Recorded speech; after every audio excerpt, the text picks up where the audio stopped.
It's Wednesday the 15th of March, so it's the Ides of March day, and as the soothsayer in Shakespeare's Julius Caesar play said, beware the Ides of March, because today's the day that history says that Julius Caesar was assassinated in 44 BC, and that was an awfully long time ago, and I'm sure events today will be much less dramatic.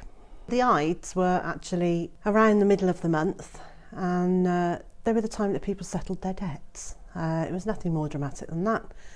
It was debt paying time, or like when we pay our credit card bills or our HP payments or any of those things, or our rent or our mortgage. It was a day in Roman times that was traditionally the day for paying your bills, and for 4 months a year it was the 15th of the month, and the rest of the time it was about the 13th, as far as I can gather.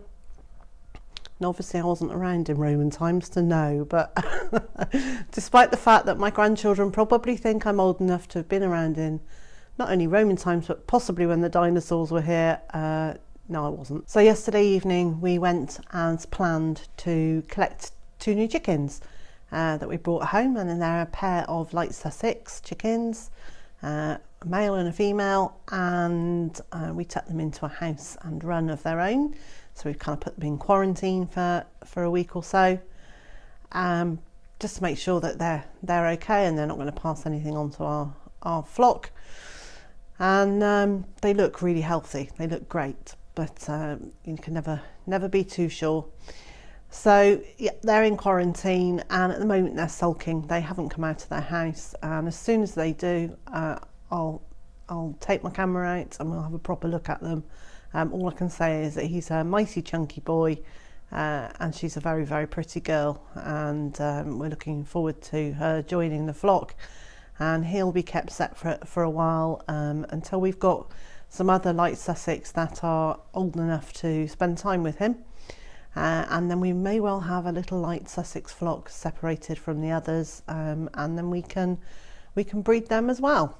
So anytime now, Jack, our plumber, is due to arrive to come and have a look at the outdoor tap, because for the last couple of weeks I've noticed that it's leaking from the tap bit, from where you turn it, which means that there's either a problem with the water pressure, or possibly all that's happened is that a washer has worn away. But I want Jack to look at it while it's still just a dribbly leak, as opposed to the tap coming off in my hand, and us having gushing water everywhere. So it's a little bit being a stitch in time saves 9. So here's my leaky outdoor tap. It's as you can see, the water's just running from the top of it. It's not a huge leak, but certainly not worth waiting until it's a really serious problem.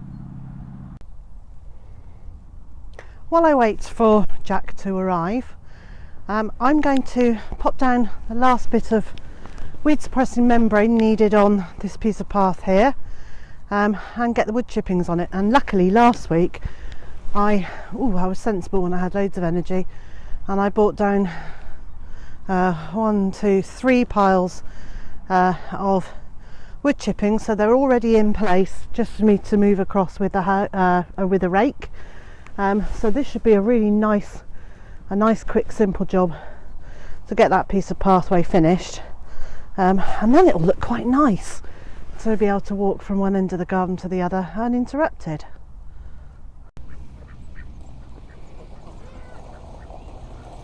Hooray! Jack's here to fix the water tap.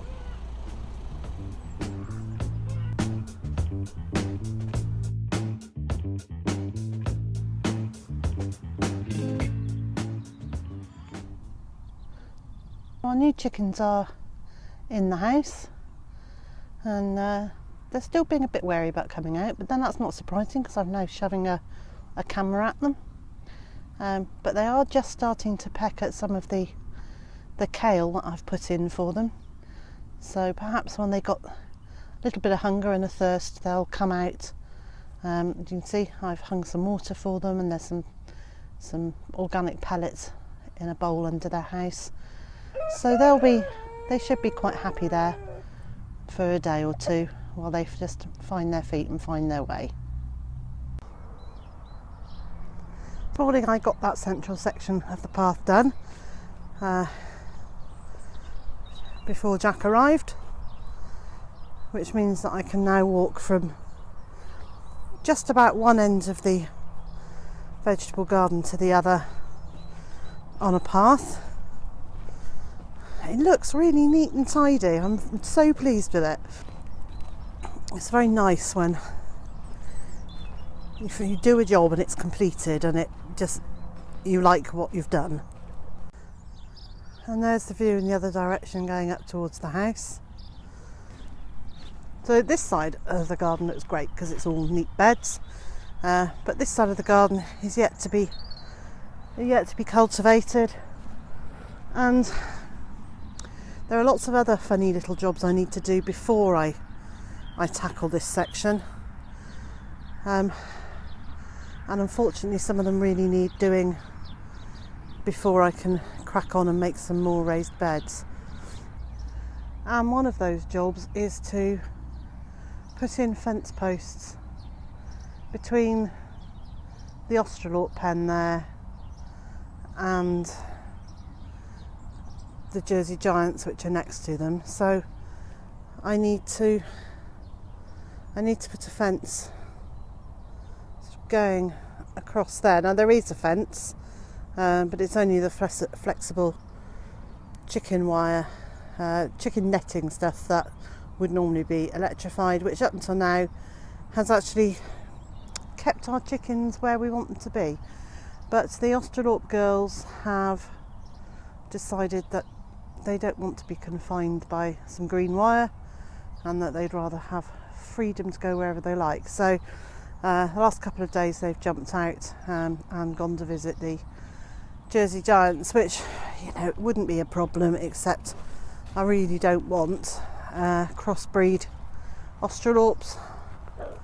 I would like our Australorps to be Australorps, and then obviously this is little Dieselette.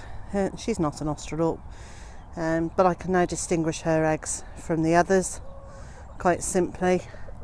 Her eggs are speckledy, they've got little brown spots on them, whereas the Australorp eggs are very much plain. The funny thing is, every time I think that's it, I've done all the pathways in this section, I notice another one that only had cardboard on it previously, with wood chips on top, and the grass has grown back through. So here is another section that had cardboard and chippings on it last year, which was fine for a couple of months, but after that the grass quickly grew back through. So as you can see, I've put down I've placed the next section of weed suppressing membrane, and then I'll have to ask Mr. J to give me a hand lifting the wooden frame that's around this raised bed, to tuck it underneath that, and then I can get some wood chips on that, and then that really is this end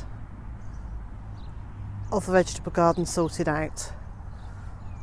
And once I've done the fencing across there for the chickens, I can then crack on with putting in the last 5 raised beds on this right hand side.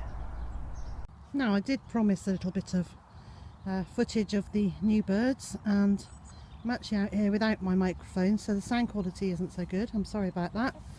But as they were just settled, they've had a nice day out on the grass in their pen, and they've eaten some food and they've drunk lots of water, and I've just given them some corn, so they seem to be quite happy now.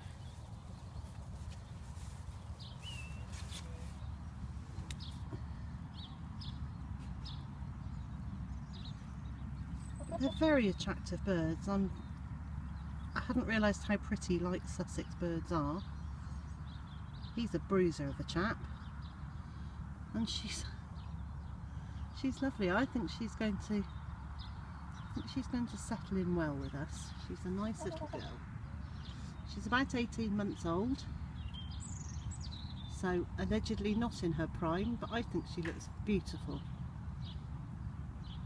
Are you beautiful, girlie? You are, aren't you? And rather than shoving a camera at them for too long, I'm going to leave them, because I think the more they're left, the quicker they'll settle in.